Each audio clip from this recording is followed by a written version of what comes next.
Essa participação do Dorival, por exemplo, na sua conversão, eu acho um ponto interessante, porque na verdade são duas perguntas. Primeiro, o senhor acha que esse é um papel de todo e qualquer cristão? Ou o senhor acha que tem pessoas com chamados diferentes que vão ajudar o reino de Deus, a obra de Deus, de maneiras diferentes, a não ser pregando? O senhor acredita que isso é um papel de todo cristão? E outro, sim. O senhor acredita que o senhor poderia, por exemplo, ter se convertido sozinho? Porque o senhor já estava lendo a Bíblia há um tempo e tal. Existe essa conversão solitária? Primeiro, é papel de todo crente, cara. Hoje, nem todo crente desenvolve esse papel. Mas a pregação, a explicação da Bíblia é obrigação de todo crente. O apóstolo Pedro fala assim, que a gente tem que estar preparado para responder com mansidão e temor a qualquer que pedir a razão da esperança que é em nós. E era isso que inconscientemente eu fazia com o Dorival. Eu ficava inquirindo dele qual a razão da esperança que ele tem. Sim. Sem eu saber. Eu apertava os botões certos da dúvida, da zombaria. Eu era um cara muito zombador. Eu era queria mesmo pegar o Dorival. Eu era muito zombador. Entendeu? Eu, inclusive, depois que eu me converti, eu pedi perdão a ele, cara. Falei, cara, você me perdoa das chacotas, da zombaria que eu fiz com você, porque eu não tinha noção do que é Deus, a Bíblia e tudo mais. Então, essa é a obrigação de todo crente. Infelizmente, nem todo crente faz. Mas todo crente tem a obrigação de conhecer a Bíblia. E é um paradoxo, né, velho? Porque, por exemplo, quando eu me converti, existia uma Bíblia de estudo no Brasil, chamava Bíblia Scofield. Depois veio chegando Bíblia, não sei se vou lembrar que é uma ordem cronológica, mas sei lá, aquela da presbiteriana, a Bíblia de Genebra, depois Bíblia de estudo pentecostal, Bíblia Thompson, Bíblia não sei o que lá. Beleza, hoje não dá pra saber, tem um sem número de Bíblias. Sim, muita coisa. Com aqui em cima, é um monte de Bíblia de estudo. Só que antes, que só tinha uma, ou quando não tinha nenhuma, todo crente sabia a Bíblia. Entendi. Todo crente, o apelido do crente era Bíblia. Ou chama lá o Bíblia. Entendeu? Então, aí hoje a gente tem um monte no celular, não sei na onde, tal, só que não tem aqui, ó, na cabeça. As pessoas, acho que a facilidade, o mesmo fenômeno acontece com o GPS. Quando não existia GPS, você sabia andar nas lugares. Então, você tem que fazer o quê? Você depende do que você sabe. Agora que tem GPS, você não sabe ir na casa da sua mãe, cara. Verdade. Memória do celular, mesma coisa. Você sabia de cor o número de todo mundo. Eu não sei o número da minha filha. Eu sei o nome da minha mulher. Não, eu sei o nome da minha mulher.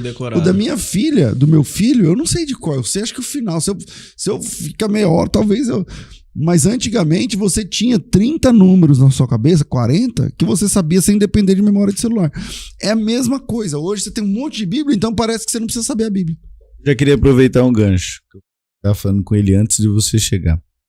E eu, assim, o que mais me admirava no senhor, principalmente debates, era o senhor citar o capítulo, o versículo, o livro, sem abrir a Bíblia. E aí a pessoa rebatia e você citava outra parte da Bíblia sem abrir a Bíblia.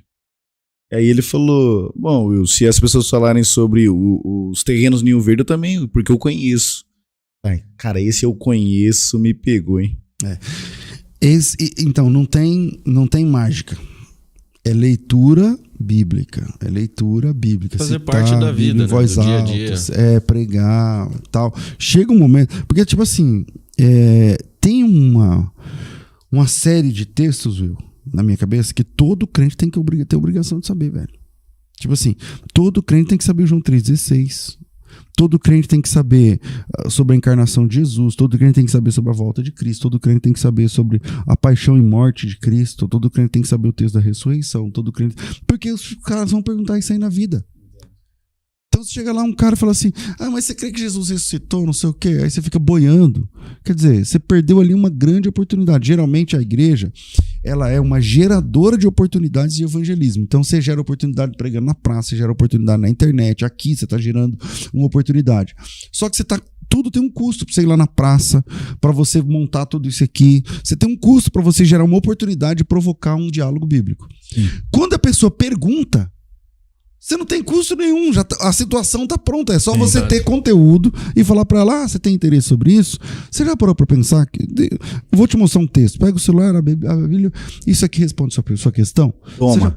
Exatamente. Então, Exato. tem uma série de textos que eu convido o internauta que tá com a gente agora e quem vier depois...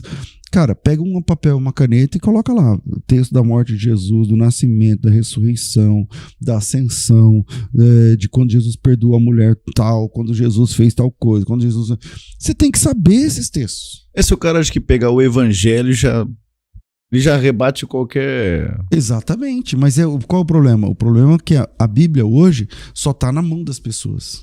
E não tá nem na mente, nem no coração. Muitas das vezes fechada em casa e parece que ter a Bíblia lá dá um certo tipo de alívio, de segurança. É que protege, pessoa, né? Se você deixar como aberto se fosse assim. algo místico. Agora, é interessante que Bíblia. tem um texto esse texto não é conhecido em português. Tem um texto em Israel, é o versículo mais conhecido do judeu.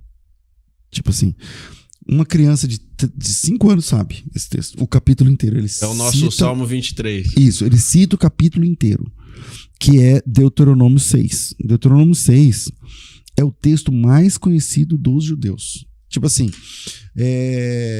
lá naquela mezuzá, naquele negocinho que tem na porta de cada judeu. Sim. Lá dentro tem um papelzinho enrolado, com Deuteronômio capítulo 6. Quando o cara vai fazer bar mitzvah, quando o cara vai fazer, tipo, um rito de que ele é um homem já, Sim. é Deuteronômio capítulo 6. Quando o cara vai orar, que pra mim aquilo é uma reza lá que os judeus fazem e tal, toda reza começa em Deuteronômio 6. Quando vai fazer qualquer tipo de cerimônia, Deuteronômio 6. Deuteronômio 6 É o mantra do judeu. é o texto áureo dos judeus. E lá em Deuteronômio 6 diz assim, ó. Quer ver, ó? Esses, pois, são os estatutos, os juízos que eu te ordenei, que te ordenou o Senhor, para que se ensinasse, para que cumprisse na terra, para que temas o Senhor teu Deus e o guardes todos os seus estatutos e mandamentos que eu te ordeno. Ouve, ó Israel, e atenta para cumpri-los. E o texto, que é da memória deles, começa no versículo 4. Ouve, Israel, o Senhor nosso Deus é o único Senhor. Amarás o Senhor teu Deus de todo o teu coração, de toda a tua alma, de toda a tua força, todas as suas essas são as palavras que eu te ordeno. Elas estarão no seu coração, tu as inculcarás a teus filhos, e delas falarás assentado em tua casa, andando pelo caminho, ao deitar-se, ao levantar, também atarás como sinal na tua mão, e serão por frontal entre os olhos, as escreverás nos umbrais da tua casa, daí vem a origem da mezuzá, nas tuas portas. Quer dizer, ele está dizendo assim, cara, isso aqui você quer conhecer Deus? Bíblia, meu amigo. De manhã, de tarde, de noite, comendo, andando, deitando, levantando, ensinando a criança. E esse é um dos segredos pelos quais a Bíblia chegou até nós. A Bíblia chegou até nós pela tradição oral. O texto do Antigo Testamento. O que é tradição oral? Os caras decoravam o texto inteiro. Então não precisava exatamente do papel. Qualquer pessoa. Exatamente. Então, tá aí a falha nossa com a modernidade. A gente não consegue mais memorizar, cara. Infelizmente. Assim como a gente não memoriza mais números das pessoas, a gente também não tá conseguindo memorizar a Bíblia. Perdeu-se também essa cultura, né? Um exemplo, a minha infância foi meio que parte dela resumida em escola bíblica dominical. É uma cultura um tanto quanto extinta, até nos lugares onde se pratica ainda a escola dominical, ainda a frequência é muito baixa, né? Não tem mais essa cultura que tinha de se ensinar a Bíblia para a criança. E mesmo quem não era crente tinha esse costume de, por exemplo, meu pai de vez em quando levava os filhos do vizinho pra igreja, sabe? Assim, o cara, tipo, eu não vou, mas leva meu filho. Eu sei que é bom. O que aconteceu com seu pai. Né? Qualquer projeto pedagógico, bíblico, não importa os nomes, não importa o formato, não importa. Qualquer tipo de projeto pedagógico é louvável e dá fruto. Porque a Bíblia é a palavra de Deus, cara. Então, se você falar assim, poxa, então eu vou sentar uma vez por semana e trabalhar 40 minutos com a Bíblia aberta, lendo o texto, e vou comprar um caderno em branco e uma caneta e vou escrever as partes mais importantes do que eu ler. Daqui 2 anos você é um teólogo. Não tem jeito. Não tem como. Porque é Bíblia, exatamente. O problema nosso é que a gente parou de ler a Bíblia. Só voltando na pergunta, a gente acabou te interrompendo. O senhor acha que existe essa conversão solitária? Depende do que você define como conversão solitária. Alguém sem um intermediador, vamos dizer assim, no caso, o que o Dorival foi na sua conversão? Tem. Alguém que porque teve foi assim... contato com a Bíblia apenas e por si só acaba se convertendo. Então, foi assim, o apóstolo Paulo se converteu sozinho com Jesus. Tem um fenômeno hoje, João, que é especialmente no Oriente Médio, onde as pessoas, onde é o maior índice de assassinato entre missionários. Cerca de 70% dos missionários são mortos em 4 anos, na janela 1040. Nesses lugares, está acontecendo um fenômeno faz uns 12 anos, que as pessoas estão se convertendo sozinhas com sonhos. Então o cara vai dormir, muçulmano, e ele sonha com Jesus, um anjo, alguma coisa. E aí, e no sonho, Jesus se apresenta para ele no sonho e fala para ele comprar uma Bíblia, arrumar uma Bíblia e começar a ler a Bíblia. E aí o cara vai sozinho, vai lá, baixa uma Bíblia, compra uma Bíblia, faz algum esquema e tem a Bíblia e começa a ler. E isso está pegando fogo hoje no mundo muçulmano, na janela 1040. Então eu creio que é possível, mas não é esse o expediente. Uhum. Essa é uma obrigação da igreja. Essa fatura, esse boleto está no nome da igreja. A igreja inclusive tem traz esse papel. benefícios, né? Com certeza. Porque quando eu comecei a pegar o cara, estudar a Bíblia para pegar o cara em perguntas, isso deixou ele em forma. Sim. Isso com certeza deixou ele em forma. Exceto as promessas bíblicas propriamente ditas, né? Alguém que você ganha para Cristo, você acoberta uma multidão de pecados e assim por diante. Deus ainda dá um monte de benefícios pra gente, né? A gente tava conversando mais cedo também fora do ar, eu e o Will. Até falamos nisso. Um exemplo, o presente da graça, né? Imagine se Deus resolvesse deixar aqui para pregar pra gente anjos, né? O que seria de nós? Você na época do Velho Testamento mesmo, cara? Se fosse o João Batista, nós já tava tudo na roça. Tá louco? A espada ia cantar. E dirá os anjos, né?